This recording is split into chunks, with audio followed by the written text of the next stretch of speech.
দেখছেন কাফনের কাপড় সাদা থাকে, ঠিক না? কাফনের কাপড় দেওয়ার পরে অনেক সময় দেখবেন এতটুকু কাফনের কাপড় বেশি থাকে। ওইটা দিয়ে আমাদের এলাকায় ওইটা দিয়ে সুন্দর একটা কোরআন শরীফের গিলাপ বানায় কি বানায় না? ওই গিলাপটা বাবারা, গিলাপ বানানোর পরে মসজিদে কোরআনের সাথে লাগিয়ে দেয়। এতদিন ছিল কাফনের কাপড়, আজকে এটা কোরআনের সাথে লেগেছে। খুব ভালো করে বুঝবেন বাবারা, আমি যেই জামা গায়ে দিয়ে বয়ান করতেছি 800 টাকা গজ। কাফনের কাপড় বাবারা কাফনের কাপড় মাত্র 30 টাকা 40 টাকা গজ। আমার এই কাপড় অনেক সময় আমি লাথি মারি, অনেক সময় পায়ের কাছে পড়ে, কিন্তু কোনোদিন তো বাবারা এই কাপড়টা উঠিয়ে মুখের মধ্যে চুমু খাই না।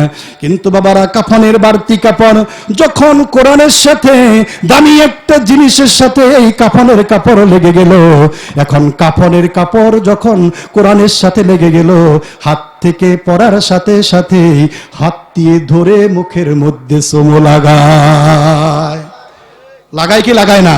কেন?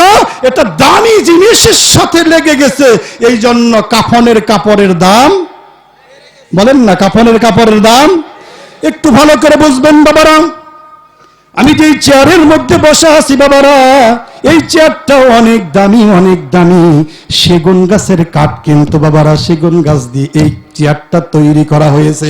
আমার বাড়িতে বাবারা, আপনাদের বাড়িতে কত সুন্দর সুন্দর সোফা দামি দামি কাঠ দিয়ে তৈরি করা হয়েছে, ওখানে তো সারাদিন লাথি লাগে, সারাদিন পা রাখি, সারাদিন পাছা মোবারক সেখানে রাখি, কোনোদিন তো সেলাম করলাম না, কোনোদিন তো সোমা খাইলাম না। এই যে মানিকগঞ্জ থেকে একটা রেহেল কিনে আনলেন, রেহেলটা এত নরমাল, এত নরমাল, এত নরমাল, 1 মাস 2 মাস 5 মাস 1 বছর পরে ঘুণ লাগে। যখন এই রেহেলটা, ও আমার বাবারা খুব ভালো করে বুঝবেন, যখন এই রেহেলটা দামি কোরআনের সাথে যখন এই রেহেলটা লেগে গেল, এই রেহেলের দাম এত বেড়ে গেল, এত বেড়ে গেল, এত বেড়ে গেল। রেহেলে পা লাগার সাথে সাথেই মুসলমান আমরা যারা কোরআনকে বিশ্বাস করি, সাথে সাথে রেহেলকে মুখের মধ্যে নিয়ে চুমু লাগাই। ও বাবারা ঠিক না ঠিক জোরে বলেন? একটু মেহেরবানি করে একটু চিন্তা করেন যে ভালো জিনিসের সাথে, কোরআনটা তো দামি, এই কোরআনের সাথে সম্পর্ক জারি লাগতেছে সেই দামি হইতেছে, যেই সম্পর্ক রাখতেছে সেই দামি হইতেছে। আপনারা যারা হজ করছেন, হজ যেখানে কোরআন শরীফ নাজিল হয়েছে, পাহাড়টার নাম কি একটু বলেন না?